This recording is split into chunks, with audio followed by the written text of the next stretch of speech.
మీ సొంత ఇంటి చిరునామా ప్రాపర్టీ ప్లస్కి స్వాగతం. This is Raj Kumar. 2017 వెళ్ళిపోయింది, 2018 వచ్చింది. సో 2018లో రియల్ ఎస్టేట్ పరిస్థితులు ఎలా ఉండబోతున్నాయి? సో 2017లో చూసుకున్నట్లయితే చాలా వరకు రెరా కానీ, తర్వాత డిమానిటైజేషన్కి సంబంధించి కానీ, జిఎస్టీ కానీ, సో ఇవన్నీ కూడా కొంత రియల్ ఎస్టేట్ రంగం పైన ప్రభావం చూపాయి. దీంతో కొనుగోలు కొంత ఒడిదుడుకుల మధ్య కొనసాగినటువంటి పరిస్థితి ఉంది. ఇక 2018లో ఏదైతే డిమానిటైజేషన్ అన్నారో, జిఎస్టీ అన్నారో, వాటి ఫలితాలన్నీ 2018లో ఎట్లా ఉండబోతున్నాయి? రియల్ ఎస్టేట్ రంగ పరిస్థితులే ఉన్నాయి, కామన్ మ్యాన్కి సంబంధం పెడుతుంది. దీనికి సంబంధించి తెలుసుకుందాం. మనతో మాట్లాడడానికి Suchir India CEO lion Kiran గారు మనతో పాటు ఉన్నారు. ఆయన అడిగి మరిన్ని వివరాలు తెలుసుకుందాం. Sir, welcome to property place sir.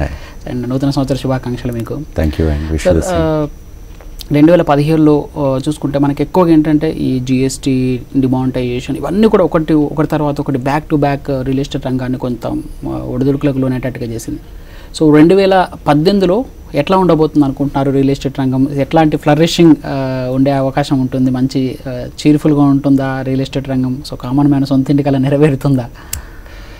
Very good question అండి. అంటే బేసికల్గా ఇక్కడ ఏంటంటే 2016 అనేది మనం అనుకుంటాం, కానీ లాస్ట్ ఒక రకంగా చెప్పాలంటే ఆల్మోస్ట్ ఒక 7-8 years నుంచి హైదరాబాద్ రియల్ ఎస్టేట్ అంటే ఎస్పెషల్లీ తెలుగు రాష్ట్రాలలో కనుక తీసుకుంటే చాలా ఒడిదొడుకులు అన్నీ చూసాం మనం. బట్ ఎప్పుడైతే కోలుకుంటుంది అనుకుంటుందో అది మన స్టేట్ ఇష్యూ కాకుండా నేషనల్ ఇష్యూ తోటి మనం కొంత దెబ్బతిన్నాం. అది ఏది డిమానిటైజేషన్ అనుకోండి. అంటే the first factor demonetisation direct impact పడిందంటే రియల్ ఎస్టేట్ మీదనే పడింది అది. అలాగే దాని తర్వాత జిఎస్టీ అనుకోండి, దాని తర్వాత కన్ఫ్యూజన్ ఇన్ రేరా అనుకోండి. ఇవన్నీ వీటన్నిటితోటి ఒక రకమైనటువంటి కన్ఫ్యూజన్. అంటే ఇన్వెస్టర్ ఆ ఫ్రీడమ్ తోటి బయటకు వచ్చి ఇన్వెస్ట్ చేయాలని అంటే ఏదో ఒక రకమైన భయం ఉన్నప్పుడు రియల్ ఎస్టేట్ చాలా ఎప్పుడు వీక్ సెంటిమెంట్ అది ప్రివేల్ అవుతుంది అది. బట్ ఇప్పుడు కనుక చూస్తే 2018 డెఫినెట్గా ఫర్ షూర్, అంటే ఇన్ ద లాస్ట్ 3-4 months కూడా చూస్తే మీరు ఆల్మోస్ట్ 30-40% అప్రిసియేషన్ మనకు కనపడుతుంది అది. అంటే the people started spending money. అంటే వాళ్ళ దగ్గర ఉన్నటువంటి ఇంతకుముందు లేదా అంటే మనీ ఉంది, బట్ ఒక రకమైనటువంటి భయం వాళ్ళ లోపల ఉంది. లాస్ట్ టైం కూడా చాలాసార్లు డిస్కషన్ చేస్తున్నప్పుడు this is the right time అని మనం చెప్పడం జరిగింది కూడా.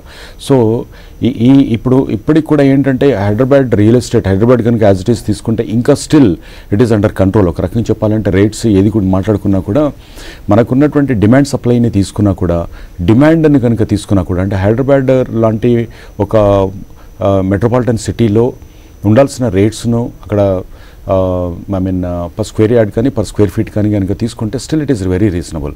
విత్ ఇన్ రింగ్ రోడ్ మనకు దొరుకుతున్నటువంటి ల్యాండ్ కాస్ట్ తీసుకున్నా కూడా, ఆ కోర్ ఏరియాలో ఉన్నటువంటి square feet rate construction area తీసుకున్నా కూడా ఇట్స్ వెరీ వెరీ రీజనబుల్ అండి, అంటే compare to other metropolitan cities. So డెఫినెట్గా it's a very good positive signal ఉంది. అండ్ రెండో ఇంపార్టెంట్ ఇష్యూ ఏంటంటే ఎక్కడ రియల్ ఎస్టేట్ డెవలప్ అవ్వాలన్నా కూడా employment generation is the most important thing. So economic activity అనేది చాలా ఇంపార్టెంట్. ఎకనామిక్ యాక్టివిటీని external factors, GST, demonetisation etcetera ఇవన్నీ ఒక రకంగా దెబ్బతీస్తే వాటి నుంచి కోలుకొని మనుషులు అలవాటు పడి దాన్ని అది ఒక పాజిటివ్ సైన్గా దాన్ని ఎలా కన్వర్ట్ చేసుకోవాలని ఆలోచిస్తున్న టైంలో హైదరాబాద్లో ఇంకొక మనకు అడ్వాంటేజ్ జరుగుతుంది ఏంటంటే 3 years తర్వాత గవర్నమెంట్ కూడా చాలా గ్రిప్ వచ్చింది ఇప్పుడు. అంటే చాలా చాలా ఫారిన్ టూర్స్ కొట్టినా కూడా, అంటే కేటీఆర్ మినిస్టర్ కానీ లేదా కేసీఆర్ గారి ఈజ్ ఆఫ్ డూయింగ్ బిజినెస్ అని చెప్పి ఇండస్ట్రియల్ పాలసీ తీసుకొని వచ్చినా కూడా అది అనుకున్నంత వెంటనే ఏది జరగదు. సో అది మార్కెట్లోకి వెళ్ళి పబ్లిక్ యాక్సెప్టెన్స్ వచ్చి, లేదా కార్పొరేట్స్ను వాళ్ళ స్ట్రాటజిక్ డెసిషన్లోకి దాన్ని తీసుకొని, అంటే ఎవరో వచ్చారు వాళ్ళతో కాఫీ మీటింగ్ కాగానే తెల్లారు ప్రాజెక్ట్ వస్తున్నది ఉండేది. It has to approved by the board. Different boards ఉంటాయి దాంట్లోకి. సో అది ఆ ఇంటర్నల్ ఇన్వెస్ట్మెంట్ బోర్డ్స్ని కూడా అది అప్రూవ్ చేసుకొని రావాలంటే 1-2 years పడుతుంది ఈజీగా. Because every company will have its own vision document. So అది ఇప్పుడు we started getting results now. For example రీసెంట్గా మనం మొన్న న్యూస్ కనుక తీసుకుంటే మనకు బుద్వేల్ అనేది ఉంది. ఆ బుద్వేల్ కనుక తీసుకుంటే అక్కడ అవసరానికి అంటే 350 acres, ఇంకొక 250 acres గవర్నమెంట్ చేతిలో ఉంది. బట్ అక్కడ డిమాండ్ వచ్చి 1000 acres వరకు డిమాండ్ ఉంది గవర్నమెంట్ నాట్ ఇన్. అలాగే చౌటుప్పల్ దగ్గర గ్రీన్ఫీల్డ్ ఇండస్ట్రియల్ పార్క్ ఒకటి ప్లాన్ చేస్తున్నారు మల్కాపూర్లో. ఆ మల్కాపూర్లోకి వచ్చేటప్పటికి 337 acres first phase, second phase 600 acres ప్లస్లో ప్లాన్ చేస్తున్నారు TSIC-TIF. సో అక్కడ కూడా ఏంటంటే డిమాండ్ కంటే ఎక్కువగా ఇప్పుడు వచ్చి గవర్నమెంట్ అడుగుతున్న వాళ్ళు ఉన్నారు. We wanted to start and already allotments are over and government already తీసుకుంది. Now pressure is there on the government to allot the lands. So ఇప్పుడు now we are seeing the results of it. ఇది కరెక్ట్గా వాళ్ళు implement చేసి ఆ projects వచ్చేసి అక్కడ employment generate అయ్యి అక్కడ ఎంప్లాయీస్ అక్కడ రావడం మొదలుపెట్టిన తర్వాత వీ కెన్ సీ రియల్, అంటే how many the billion the products అక్కడి నుంచి డాలర్స్ ప్రోడక్ట్స్ అక్కడి నుంచి ఎక్స్పోర్ట్ కానీ లేదా ఇంటర్నల్ డొమెస్టిక్ కన్సంప్షన్ కానీ ఎంత వస్తాయి. దానివల్ల లోకల్ ఎకనామిక్ ఎక్స్ప్లోజన్ ఎంత ఉంటుంది అనేది that we need to foresee. ఎగ్జాక్ట్గా చెప్పాలంటే 18, 19, 19, 20, 2021లో really we are going to see. ఎందుకంటే ఏదైనా ఒక ప్రాజెక్ట్ టేక్ ఆఫ్ అయ్యి అది దాంట్లో నుంచి మనుషులు వచ్చి అక్కడ ఎంప్లాయ్మెంట్ అక్కడ యాక్టివిటీ స్టార్ట్ అవ్వాలంటే అట్లీస్ట్ 2 to 3 years పడుతుంది. అంటే 2021 కల్లా whatever Hyderabad you are seeing today absolutely double activity మీరు 2021 కల్లా మీరు చూస్తారండి. This is for sure. అంటే ఇట్ ఈస్ ఏదో క్యాజువల్గా చెప్పడం కాదు, ప్రాక్టికల్గా ఆన్ గ్రౌండ్ మనం మ్యాథమెటిక్స్ అర్థం చేసుకుంటే మనకు కనపడేది. So for sure next 2-3 years Hyderabad is a very good investment hub లాగా అవుతుంది. ఎఫ్డిఐస్ కానీ, ఎఫ్ఐఎస్ కానీ, లేదా I mean any kind of foreign investments కానివ్వండి, యాజ్ వెల్ యాజ్ ద డొమెస్టిక్లో కూడా ఎక్స్పెరిమెంట్ చేయడానికి వీలవుతుంది. సో ఎప్పుడైతే ప్రెషర్ ఉంటుందో రియల్ ఎస్టేట్ మీద ఎక్స్పెరిమెంట్ చేయలేరండి. Everybody will think of marginal profitability కానీ స్ట్రెస్ కానీ ఉన్నప్పుడు మైండ్ యాక్టివ్ ఉండదు. అంటే ఆ స్ట్రెస్లోనే మనం ప్లాన్ చేస్తున్నప్పుడు అంత కంఫర్టబిలిటీ ఉండదు. బట్ ఇప్పుడు ఏదైతే గ్రోత్ ఉంటుందో అక్కడ ఏదో ఒక ఇన్నోవేషన్ తోటి పబ్లిక్ మన companies they wanted to promote the projects. So మా దగ్గర ఇది యూఎస్పీ అని చెప్పడానికి they do a lot of internal brainstorming, they do a lot of research. So that is how the beautiful Hyderabad we are going to see in the next 2-3 years. Right sir. ఇంకోటి ఏంటంటే 2017లో మీరు అన్నట్టుగా అంటే కొంత మనం ఇనిషియల్గా వచ్చినప్పుడు తీసుకున్నటువంటి నిర్ణయాలు అనేది ఒకసారి ఫుల్లోకి వస్తే ఎలా ఉంటుందని చెప్పడానికి ఒక బెస్ట్ ఎగ్జాంపుల్ అంటే మెట్రో రైల్ చూసాం. సో లాస్ట్ 5 years నుంచి 6 years నుంచి మెట్రో రైల్ చూస్తున్నాం. సో 2017 అట్లీస్ట్ ఎండ్లో వచ్చింది. సో 2018లోకి వచ్చేసరికి దాని రిప్లికేషన్స్ అంటే దాని ఇంపార్టెన్స్ అనేది పెరుగుతుంది. సో అవుట్స్కట్లో కనెక్టివిటీ అవుతుంది కాబట్టి దానివల్ల డిమాండ్ బాగా పెరుగుతుంది అనేది ఒక అది ఉంది. సో ఎట్లా అంటే డిమాండ్ క్రియేట్ చేయబోతుంది ఒక్క మెట్రో రైలు వల్లనే దాదాపు ఒక 76 kilometer రేడియస్లో ఉన్న ల్యాండ్స్కి విలువ వచ్చేటువంటి అవకాశం ఉంది అనేది మనం ప్రొజెక్ట్ చేయొచ్చు. రైట్ నౌ లైమ్ రైట్లో ఉంది. సో ఎట్లా చూడొచ్చు మెట్రో రైల్ ఇంపాక్ట్ అనేది మన హైదరాబాద్ రియల్ ఎస్టేట్ రంగానికి? It's a very simple single line statement నేను ఇస్తానండి. Metro rail even government also didn't realise దానికి ఉన్నంత ఇంపార్టెన్స్ ఉంటుంది అనేది. ఏదో ఒక రైలు అదో మామూలుగా ఉంటుందని వాళ్ళు కూడా అనుకుని ఉంటారు. It's my personal opinion. But ఒక్కసారి అది మెట్రో ఓపెన్ అయిన తర్వాత across the country all the investors they started complimenting Hyderabad for metro. అంటే అప్పుడు రియలైజ్ అయ్యారు దానికి ఉన్నటువంటి ఇంపార్టెన్స్. అంటే మెట్రో రైల్ అనేది సిటీ ఎకనామీని ఎంత బూస్ట్ చేస్తుంది, ఇమేజ్ని ఎంత బూస్ట్ చేస్తుంది అనేది అప్పుడు గవర్నమెంట్ రియలైజ్ అయింది. అండ్ రీసెంట్ స్టేట్మెంట్ చూస్తే మెట్రో రైలే కాదు, మెట్రో రైలు మనం ఇమ్మీడియట్గా గవర్నమెంట్ రివ్యూ మీటింగ్స్ కండక్ట్ చేయడము and next the course of action next extensions dead lines తీసుకొని పనిచేయడము, అలాగే మోనో రైల్ అని కూడా అనౌన్స్ చేసేసారు. సో దాని మీద డిపిఆర్స్ కూడా రెడీ అయిపోతున్నారు. అంటే దాని ఇంపాక్ట్ ఎంత ఉంది అంటే మెట్రో రైల్ దానివల్ల లాభం ఎంత జరగబోతుంది, దాని ఇంపాక్ట్ ఎంత ఉంది అనేది గవర్నమెంట్కు అది దానికి ఆ టేస్ట్ తగిలింది కాబట్టి సో న్యాచురల్లీ ఇంతకుముందు జరిగినటువంటి ఆలస్యాలు కానీ ఇంకోటి కానీ జరగకుండా చాలా క్విక్గా ఇది ముందుకు వచ్చే ఛాన్సెస్ ఉందనిపిస్తుంది. And at the same time monorail and అంటే హైదరాబాద్ను వరల్డ్ క్లాస్గా తీసుకెళ్లాలంటే so transportation is the mass transport అనేది అది ఎంత ఇంపాక్ట్ ఇస్తుంది అనేది వాళ్ళకి అర్థమైంది కాబట్టి డెఫినెట్గా the government wanted to invest into these things. So naturally 2018-19 kalla we can see a lot of other the modes of the transportation and the roads infrastructure is the main andi ekkada a city develop avana infrastructure is the main thing. So dani meeda government and the latest technologies kani latest advanced the commute the systems kani transport systems kani develop cheyadaniki government attention dani meeda undani unpiste chalu aa meete jarigipotuntayi ante officials kuda ade veltundi public kuda veltundi dani base cheskoni investors kuda akkada for example metro success avadam anedi akkada real estate success అయితే ఉంటుంది. అక్కడ ఉన్నటువంటి ఏదైతే స్టేషన్స్లో ఉన్నటువంటి ఆ real estate properties ఉన్నాయో లేదా shops ఉన్నాయో అవన్నీ సక్సెస్ఫుల్గా జరిగినప్పుడు అది రియల్ మెట్రో సక్సెస్ అయినప్పుడు మనం ఫీల్ అవుతుంది. జనరేషన్ మీరు అన్నట్టుగా ఎగ్జాక్ట్లీ రైట్ సార్. ఇంకా ఈ 20,000 crores సంబంధించి 2017లో ఒక హైదరాబాద్ సంబంధించి ఒక మేజర్ అనౌన్స్మెంట్ చేయడం జరిగింది. అంటే దాదాపు 20,000 crores అంటే it's huge money especially on infrastructure like sewerages, తర్వాత ట్రాన్స్పోర్టేషన్కి సంబంధించి, రోడ్స్ డెవలప్మెంట్కి సంబంధించి, అండర్ పాసెస్కి సంబంధించి అతి తక్కువ కాలంలో మనం హైటెక్ సిటీ దగ్గర జస్ట్ ఒక 2-3 days బ్యాక్ రీసెంట్గా కేటీఆర్ లాంచ్ చేయడం జరిగింది అండర్ పాసెస్. సో క్రిటికల్ ఎక్కడైతే ఉంటుందో అక్కడ బ్రిడ్జ్లు కట్టలేని పరిస్థితులు ఉన్న దగ్గర అండర్ పాసెస్ చేశారు. అట్లాంటి అండర్ పాసెస్ ఎల్బీ నగర్ వైపు కానీ లేకుంటే ఇటువైపు అలవాల వైపు కూడా ఒకటి ప్లాన్ చేస్తున్నారు. సో ఎట్లా ఎంతవరకు ట్రాన్స్పోర్టేషన్ తర్వాత ఇన్ఫ్రాస్ట్రక్చర్ అనేది మేజర్ రోల్ ప్లే చేసేటువంటి అవకాశం ఉంది? హైదరాబాద్ను మార్చాలంటే ఒకటి అండి, ఇది ఉన్న సిటీని అంటే మనం కొత్తగా వస్తున్నట్టు రింగ్ రోడ్ కానుకొని ఉన్న ప్లేసెస్ని డెవలప్ చేయడం చాలా ఈజీ. బట్ డెన్సిటీ అనేది సిటీ లోపల ఉన్నప్పుడు సిటీని కూడా బ్యూటిఫై చేయకుండా మనం ఎక్స్టర్నల్గా ఎంత బ్యూటీ చేసినా కూడా అది అంత ఈజీ కాదు. బికాజ్ సిటీ లోపల ఆల్మోస్ట్ 80% పాపులేషన్ ఆల్రెడీ ఉంది. కోర్ సిటీలో, 20% అవుట్స్కట్స్లో ఉంటుంది. బట్ 80% కేర్ తీసుకోకుండా 80% మనము అంటే నెక్స్ట్ లెవెల్కు కనీసం ఒక నెక్స్ట్ వన్ స్టెప్ అహెడ్ మనం ప్లాన్ చేయకుండా ఇది చేయలేమనేది గవర్నమెంట్ రియలైజ్ అయిందనేది మనకు కనపడుతుంది. సో నేను అదే చెప్తున్నాను, ఒక్కసారి ట్రిగర్ అయిన తర్వాత either it is a metro or underpasses or flyovers కానివ్వండి, so I mean what you call that signal zero signal flyovers అనుకోండి.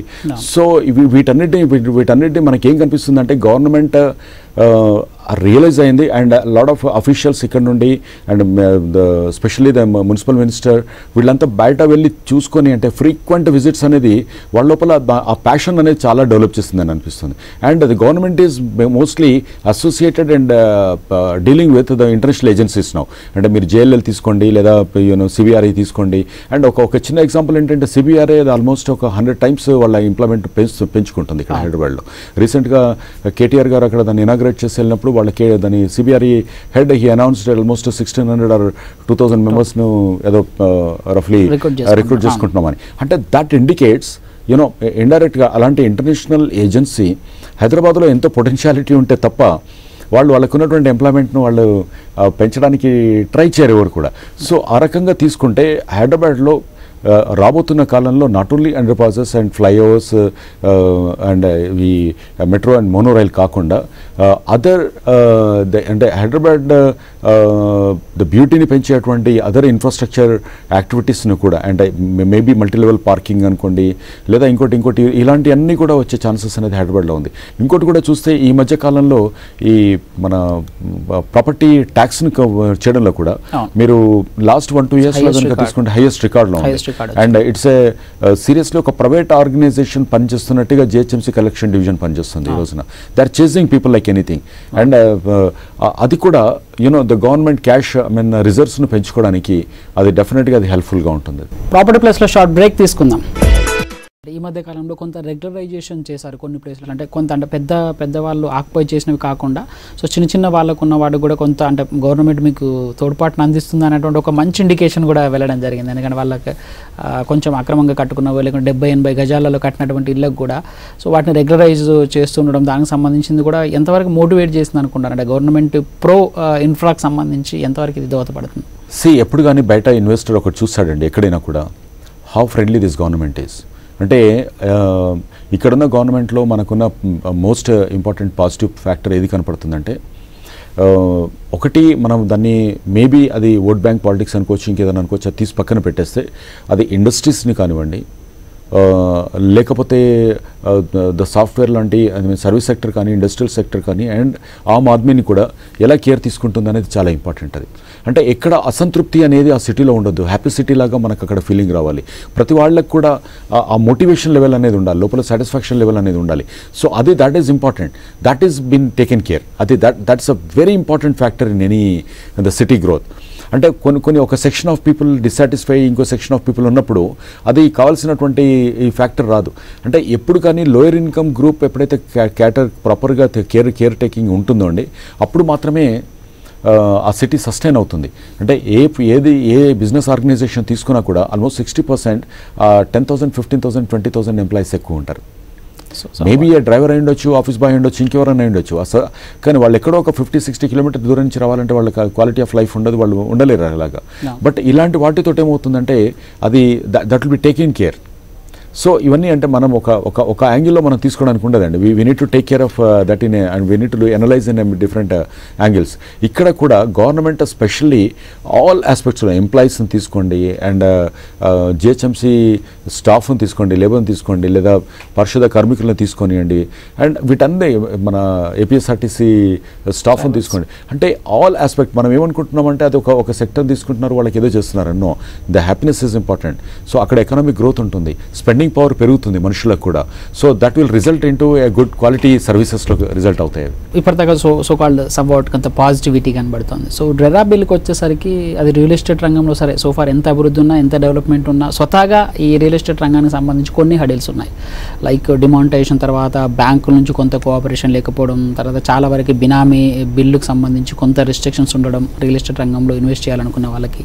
తర్వాత ఈ రెరా వచ్చిన తర్వాత real estate regulatory and development authority authority దానికి సంబంధించి ఫార్మేషన్ ఇంకా కాకపోవడం చూస్తే ఎట్లా ఉంది? ఎందుకంటే చాలా వరకు ప్రాజెక్టులు మంచి డిమాండ్ ఉంది, మీరు చెప్పినట్టుగా చాలా డిమాండ్ అయితే ఉంది ఆఫీస్ స్పేస్ కానీ లేకుంటే హౌసింగ్ సెక్టర్ సంబంధించి. బట్ రెరా నోటిఫై కాకపోవడం వల్ల, అంటే పూర్తి స్థాయిలో ఒక అథారిటీ ఫామ్ కాకపోవడం వల్ల ప్రాజెక్టులు ఎక్కడికక్కడికి ఆగిపోతున్నాయి అనేది 2017లో సెకండ్ హాఫ్లో విన్నాం. సో 18లో కూడా ఇదే కొనసాగేటువంటి అవకాశం ఉందా? ఎట్లా చేస్తే బాగుంటుంది అంటారు?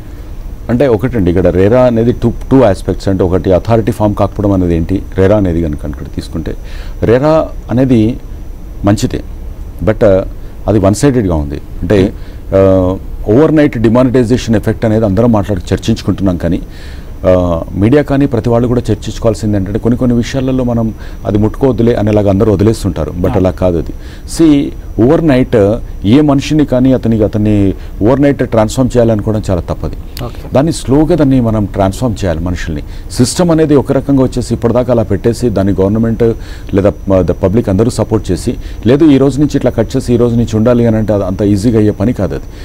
ఇట్ హ్యాస్ టు అండర్ కోసం ప్రాసెసెస్. అలా ప్రాసెసెస్ లేకుండా మీరు ఏదో బ్యాక్ డేట్ నుంచో లేకపోతే ఈ రోజు నుంచో లేకపోతే ఇంకోటి అని అనుకోవడం అనేది చాలా తప్పది. రెండోది ఫ్యూచరిస్టిక్ దాంతో కనుక ఆలోచిస్తే మనము రకరకాల స్టేట్స్ యాక్ట్ను రకరకాలుగా మాట్లాడుతూ ఇదంతా చేస్తూ మళ్ళీ పబ్లిక్ మైండ్లో కానీ ఇన్వెస్టర్ మైండ్లో, అంటే ఇంత మంచి యాక్టివిటీలో ఇంత ఇన్వెస్టర్ ద ఫ్రెండ్లీ ఎన్విరాన్మెంట్ ఉన్న తర్వాత కూడా ఇలాంటి కన్ఫ్యూజన్ అనేది డెఫినెట్గా అది బిల్డర్స్ కమ్యూనిటీని కానివ్వండి లేదా ఇన్వెస్టర్స్ని కమ్యూనిటీని ఇద్దరిని కూడా కన్ఫ్యూజన్లోకి నెట్టేస్తుంది. So what I feel is దీని మీద అంటే అథారిటీ ఫామ్ అవడం అనేది ఓకే, అథారిటీ ఇవాళ కాకపోతే రేపు అవుతుంది అనేది ఒకటి. డిలే జరగడం అనేది డెఫినెట్గా చాలా ప్రాజెక్ట్స్ను హాల్ట్ చేసి పెడుతుంది అనేది కూడా ఉంది. But okay, that may another 1 month or 2 months it may come. But వచ్చిన తర్వాత కూడా until and unless the government also realize అంటే this is an important sector, it contributes revenue to the government అనేది, ప్లస్ దీనివల్ల చెడు ప్రభావాలు ఏమన్నా ఉన్నప్పుడు ఓవరాల్ సెంటిమెంట్ని ఎలా ఎఫెక్ట్ ఇస్తుంది, ఓవరాల్గా ఆ కమ్యూనిటీ అంటే బిల్డర్స్ కమ్యూనిటీ కానీ బిల్డర్స్ సెక్టర్ని కానీ ఇండస్ట్రీని కానీ అది ముందుకు పోకుండా ఎలా ఆపే అవకాశాలు ఉన్నాయి, దానివల్ల కామన్ మెన్ మీద కూడా ఎంత ఇంపాక్ట్ ఉంటుంది అనేది కూడా ఆలోచించుకొని చేయాలి. అంటే ఎందుకంటే ఇప్పుడు మీరు చేస్తున్న ప్రాజెక్ట్ ఫర్ ఎగ్జాంపుల్ తీసుకున్నాం, సో అల్వాల్ దగ్గర చేస్తున్న ఓపెన్ ఫ్లాట్స్ కావచ్చు, సో గట్కేసర్ దగ్గర కావచ్చు, అంటే మీకు కూడా ఎంక్వైరీస్ వస్తుంటాయి కానీ రెరాల కింద నోటిఫై చేయాలి కాబట్టి కస్టమర్లు వస్తుంటారు, లేకుంటే మంచి రెస్పాన్స్ ఉన్నటువంటి ప్రాజెక్టులకు సంబంధించి ఇలాంటి ప్రాజెక్ట్ సంబంధించి కొంతమంది వస్తుంటారు, సో మేము ముందు కడతామంటారు, ఆ తర్వాత రూల్స్ ఎలా ఉంటాయో తెలియదు. సో అట్లాంటి వాటిని ఎట్లా ఫేస్ చేయాలంటే మీరు నాట్ ఓన్లీ మీరు ఒకరైనా కాదు బోల్డ్ మంది బిల్డర్స్ ఉన్నారు, సో వాళ్ళు కూడా ఫేస్ చేయాల్సినటువంటి పరిస్థితి. What kind of advices you will suggest for government? It's very simple అండి. ఇప్పుడు ఏ యాక్ట్ అయినా యాక్ట్ వచ్చే కంటే ముందు మన దగ్గర ఇంటర్నల్ సిస్టమ్ ఫస్ట్ రెక్టిఫై చేసుకోవాలండి. రెక్టిఫై చేసుకోకుండా ఇప్పుడు ఒకవైపు ఒక్కొక్క డిపార్ట్మెంట్, అంటే ఇరిగేషన్ డిపార్ట్మెంట్ అనుకోండి లేదా మున్సిపల్ అడ్మినిస్ట్రేషన్ అనుకోండి, ఇంకోటి డిపార్ట్మెంట్స్ ఏదైతే ఇంటర్లింక్ అయి ఉన్నాయో ఎవరు తోచినప్పుడు వాళ్ళు రకరకాలుగా వాళ్ళు మాడిఫికేషన్స్ చేసుకుంటూ వెళ్ళిపోతున్నారు వాళ్ళ రూల్స్ను. రకరకాల జీవోలు వస్తున్నాయి ఇవన్నీ కూడా. సో మనం ప్లాన్ చేసుకునేటప్పటికీ బయటకు వచ్చేటప్పటికి చాలా వస్తున్నాయి. మాదే ఒక ప్రాజెక్ట్ ఉంది, మేము ప్లాన్ చేసుకుని బయటకు రిలీజ్ చేసే టైంలో ఆల్మోస్ట్ 4 times చేంజెస్, చాలా 4 జీవోలు వచ్చి మమ్మల్ని ఎఫెక్ట్ ఇచ్చాయి. సో ఇది ఎంత పెయిన్ఫుల్గా ఉంటుందంటే ఒక ప్లానింగ్ అనేది ఉండనప్పుడు రేపు నువ్వు యాక్ట్ తోటి ముందనేమో ఒక ఐరన్ వాల్ పెట్టేశారు, వీటిని మనం తట్టుకొనేమో ఇక్కడ ఉండాల్సి వస్తుంది. End of the day so somewhere with any builder has to compromise. డెఫినెట్గా దాని ఇంపాక్ట్ అనేది కనపడుతుంది. సో వెన్ ట్రాన్స్పరెన్సీ రావాలనుకున్నప్పుడు transparency should be there in the system. First అది వచ్చేటప్పుడు దానికంటే ముందు అంటే మనం చిన్న రోడ్ల విషయాలని అనుకుంటాం, రోడ్ వేస్తారు తర్వాత కట్ చేస్తారు అని మనం అనుకుంటాం. సో సింపుల్ థింగ్ నేను అదే అంటున్నాను, ఒక యాక్ట్ తీసుకొస్తున్నారు తర్వాత కట్ చేయమని చెప్తున్నారు దాన్ని. సో ఎలా కన్ఫ్యూజన్ ఉంటుంది, అట్లీస్ట్ ఫర్ సర్టెన్ పీరియడ్. ఏదైనా మాస్టర్ ప్లాన్ డెవలప్ చేసినప్పుడు ఎలా ఉంటుందో ఇక్కడ కూడా ఒక థంబ్ రూల్ అనేది ఉండాలి. ఇక్కడ ఆ థంబ్ రూల్ ఉండి ఇక్కడ నుంచి దాని తర్వాత ఏది వచ్చినా కూడా దీనికి ఇంపాక్ట్ ఉండదు. సో దాట్ ఫ్రీ మైండ్ తోటి ఫ్రీ హార్ట్ తోటి మనుషులు పోవడానికి ముందుకు వీలవుతుంది. సో నేను ఒక ప్రాజెక్ట్ లాంచ్ చేసే ప్రాజెక్ట్ ప్లానింగ్ చేసేసుకొని దానికి ఒక బడ్జెట్స్ అన్నీ వేసుకుంటామండి. అది 4 నెలలు 6 నెలలు 8 నెలలు మాకు లేఅవుట్ బయటికి రాకుండా ఉంటాయి. అలాగే ఈ వచ్చే లోపల రకరకాల రూల్స్ అని రెగ్యులేషన్స్ అన్నీ వస్తాయి. వచ్చే లోపల మీరు ఏదన్నా ఒకసారి మేము ఒక లేఅవుట్ అప్లై చేసేసి వచ్చాము, వచ్చి బయటికి తీసుకొచ్చే లోపల 4 times హెచ్ఎండిఏ ఛార్జెస్ పెరిగినాయి. సో ఆ ఇంపాక్ట్ మేము దాన్ని ఎక్కడ లోడ్ చేయాలి? సో మార్కెట్ అబ్జర్ప్షన్ ఉంటుంది అంతవరకు. సో ఫస్ట్ కాస్టింగ్ అలా ఉందనుకుంటే మేము అప్పుడు ఆ ప్రాజెక్ట్ లాంచ్ చేసేకపోయేవాళ్ళం కదా. అసలు ప్లానింగే చేయవాళ్ళం.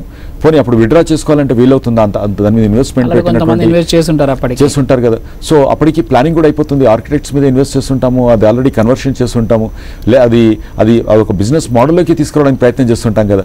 సో ఇవన్నీ కూడా ఏంటంటే ఇండస్ట్రీని అర్థం చేసుకొని, ఇండస్ట్రీ అనే వాళ్ళు ఒక దొంగలు లేకపోతే వీళ్ళంతా ఇలాగే చేస్తారనేది కాకుండా, అలా కాకుండా ఉండడానికి మనం ఎంతవరకు మనకు ఫ్రెండ్లీ సిస్టమ్ అనేది ఇంపార్టెంట్. సార్, ఇక ధరల ఇంపాక్ట్ ఎట్లా ఉండబోతుంది సార్? ఎందుకంటే రెరా వచ్చిన లేకుంటే జిఎస్టీకి సంబంధించి కొంత ఇన్ఫ్రాస్ట్రక్చర్లో కొన్ని మెటీరియల్స్, కన్స్ట్రక్షన్ మెటీరియల్ కాస్ట్ పరంగా చూసుకున్న కొంత ఫ్లక్చువేషన్ అయితే జరిగేటువంటి అవకాశం ఉంది. ఎవరైనా ఈ రోజులలో కొంత లగ్జరీగా ఉండాలనుకుంటారు, ఈవెన్ టైల్స్ ఇట్లాంటి వాటిపైన కూడా కొంత జిఎస్టీ పెంచడం జరిగింది 18 to 28% అంటూ. సో ఇట్లాంటివి ఎంత మేర అపార్ట్మెంట్ కల్చర్లో లేదా విల్లా కల్చర్లో ఎంత మేర ఇంపాక్ట్ చూపేటువంటి అవకాశం ఉంటుంది? It is straight away 30 to 40% ఉంటుందండి, దాంట్లో డౌట్ లేదు. ఎందుకంటే either it is impact of demonetisation, అంటే డైరెక్ట్ మాట్లాడుకోవాలంటే ఇంపాక్ట్ ఆఫ్ డిమానిటైజేషన్ అనుకోండి, లేదు మనకు జిఎస్టీ తోటి అనుకోండి, తర్వాత ఇంకా ఇతరత్ర గవర్నమెంట్లో వచ్చినటువంటి అనౌన్స్మెంట్ ఆఫ్ ఫీజెస్ కానీ ఇంకోటి ఇవన్నిటిని కనుక తీసుకుంటే, సో టోటల్గా ఒక 30 to 40% ఉంది. అంటే ఒక 4,000 రూపీస్ అమ్మే స్క్వేర్ ఫీట్ ఇవాళ 5,200, 5,500 రూపీస్ అమ్మాల్సిన పరిస్థితి అక్కడ ఉంది. సో అలా అమ్మకుండా వాళ్ళు ఎవరైనా కూడా అలా అంటే మామూలుగా క్యాజువల్ లెక్కలు అంటారు, కాకి లెక్కలు అంటారు కదా, అలాంటిది ఎవరైనా వేసుకొని ఉంటే కనుక డెఫినెట్గా the project is going to suffer tomorrow. Direct RERA అంటే రేరాలో ఉన్నటువంటి అన్ని పాయింట్స్ను మనం ప్లగ్ఇన్ చేసుకొని ఇప్పటిదాకా almost 60% of the builders are not connecting it properly. అంటే దానికి వాళ్ళు ఏంటంటే ఏదో క్యాష్ రొటేట్ అవుతుంది అనుకుంటున్నారు. సో మనం క్యాష్ను డిపాజిట్ చేయాలి, ఇలా పెట్టాలి, ఇలా చేయాలని ఏదైతే మనం అన్నీ పెట్టుకుంటున్నామో, సో వాటన్నిటినీ మనము ఒక స్ట్రీమ్ లైన్ చేసుకొని కంప్లీట్లీ ఒక కార్పొరేట్ పద్ధతిలో నడపాలనుకుంటున్నప్పుడు, సో ఆ పద్ధతుల వల్ల మనకు పడేటువంటి డైరెక్ట్ ఆర్ ఇండైరెక్ట్ ఇంపాక్ట్ ఎంత ఉంటుంది అనేది కరెక్ట్గా క్యాలిక్యులేట్ చేసుకోవడానికి ఇంకొక మోడల్ బయటికి రావాలి. అప్పుడు కానీ వాళ్ళకి అర్థం కాదు. సో ఈ అర్థమయ్యే లోపల కంపెనీ ఎంత సఫర్ అవుతుంది, కంపెనీ వల్ల కస్టమర్స్ ఎంత సఫర్ అవుతారు, వెనుకపోయేటువంటి అవకాశం ఉంటుంది. ప్రాజెక్టులు రావు. హైదరాబాద్ లాంటి దాంట్లో అయితే, సిటీలో అయితే చూసుకుంటే సో ఆఫీస్ స్పేస్కి హ్యూజ్ డిమాండ్ ఉంది, బట్ కన్స్ట్రక్షన్ యాక్టివిటీ కొనసాగట్లేదు. ఎగ్జాక్ట్లీ కొనసాగట్లేదంటే వాళ్ళు ఏంటంటే కస్టమర్ మైండ్లో ఇంకా పాత రేట్లు ఉన్నాయి, అండ్ బిల్డర్ రేట్లోనేమో వాళ్ళకి దీని ఇంపాక్ట్స్ అని ఇంకా పూర్తిగా అర్థం కావట్లేదు. జిఎస్టీ చార్టెడ్ అకౌంటెంట్ జిఎస్టీ అర్థం కావట్లేదు. అలాంటప్పుడు ఆఫ్టర్ ఆల్ ఒక మామూలుగా బిజినెస్ మెన్కు మ్యాథమెటిక్స్ అంతగా 100% దాన్ని ఫోర్కాస్ట్ చేయలేని మనుషులకు వాళ్ళకి ఎలా అర్థమవుతుందండి? ఫైనల్గా చెప్పండి సార్, ఇక ధరల ఇంపాక్ట్ ఎంత మేర పెరిగేటువంటి అవకాశం ఉంది? సో ఇన్వెస్ట్ చేసే వాళ్ళు కూడా కొంత ఆలోచనలో ఉన్నారు, ఎందుకంటే జిఎస్టీ ఎంత పడుతుందో, లేకుంటే ఇప్పుడున్న ప్రాజెక్టులు కూడా కొంతమంది జిఎస్టీ వసూలు చేస్తున్నారు కట్టిన ప్రాజెక్టులకు కూడా. సో ధరల వ్యత్యాసం ఎంత ఉంటుంది? కొనుగోలు చేయాలనుకున్న వాళ్ళకి 2018 ఏం సజెస్ట్ చేస్తారు? 2018లో మటుకు నేను సజెస్ట్ చేసేది అంటే ఎర్లీ డెసిషన్ ఈజ్ ఇంపార్టెంట్ అండి. ఒక స్టెప్ ముందుకు వచ్చేసి మీరు ఎక్కడైనా తీసుకోండి, but you take a call now. డెఫినెట్గా నాకు తెలిసి 2019-20కి అయితే ఆల్మోస్ట్ 60-70% గ్రోత్ ఉంటుందండి. That for sure. అంటే అది ఇంపాక్ట్ జిఎస్టీ వల్ల అనుకోండి, లేదా మన రేరా వల్ల అనుకోండి, డిమానిటైజేషన్ నుంచి వచ్చేది అది ఇంప్లిమెంటేషన్ మొదలవడం వల్ల అనుకోండి, లేదా గవర్నమెంట్ రేపొద్దున గవర్నమెంట్ ఫామ్ అయ్యి కొత్త గవర్నమెంట్స్ వస్తాయి నెక్స్ట్ ఇయర్ కల్లా 2019 కల్లా. ఆ తర్వాత వచ్చిన తర్వాత మనకి ఇండైరెక్ట్ కానీ డైరెక్ట్ యాక్సెస్ ఇంపాక్ట్స్ కానీ తీసుకుంటే కూడా డెఫినెట్గా ప్రతి government they wanted to go with an aggressive development అంటే టాక్సేషన్ ఇంపాక్ట్ దాని మీద ఉంటుంది. సో రిజిస్ట్రేషన్ ఛార్జెస్ కూడా పెరిగే ఛాన్సెస్ ఉంది ఫ్యూచర్లో. దాని ఇంపాక్ట్ అనేది మళ్ళీ కన్వర్షన్ మిగతా అన్నిటి మీద పడుతుంది ఇవన్నీ. సో ఇవన్నీ కూడా చాలా ఉన్నాయి దీని ఇవన్నీ. కాబట్టి this is the right time, and I suggest every one to invest. This is the right time. దాని మీద ఇంకా మనం ఏదో తగ్గుతుందేమో అనే అవకాశం అసలు ఇంకా లేనే లేదు. Hyderabad specially all metropolitan cities in India కనుక తీసుకుంటే అన్నీ కూడా చాలా ప్యాథటిక్గా ఉన్నాయి. Entire country all the business people who ever having అంటే వాళ్ళకి టర్న్ ఓవర్ కానీ బిజినెస్ కానీ ఉండాలనుకుంటే వాళ్ళకి బెస్ట్ సిటీస్ అని చూసుకుంటే Hyderabad only the place what they are looking at it. So you can see every second month, third month the companies coming and investing in Hyderabad, launching the projects. ఇప్పుడు మరి అది Bengaluru based కానీ, Delhi based కానీ, Bombay based కానీ companies, Poona based companies అన్ని హైదరాబాద్కి ఎలా వస్తున్నాయో మనం చూస్తున్నాం అన్నీ కూడా. సో డెఫినెట్గా Hyderabad is going to become a hub and investment hub అవుతుంది. కాబట్టి I suggest take a decision at the earliest. Right sir, thank you. So చూసారు కదా, 2017లో ఎలాంటి అవాంతరాలు వచ్చినా, ఎలాంటి ట్యాక్స్లు వచ్చినా తట్టుకొని నిలబడ్డది నిజంగా హైదరాబాద్ రియల్ ఎస్టేట్ రంగం అని చెప్పుకోవచ్చు. సో 2018లో కూడా మంచి ఫ్లరిషింగ్గా ఉండబోతుంది అన్నట్టుగా తెలుస్తోంది. సో ఇది ఇవాళ property plus. Stay tuned to Sakshi.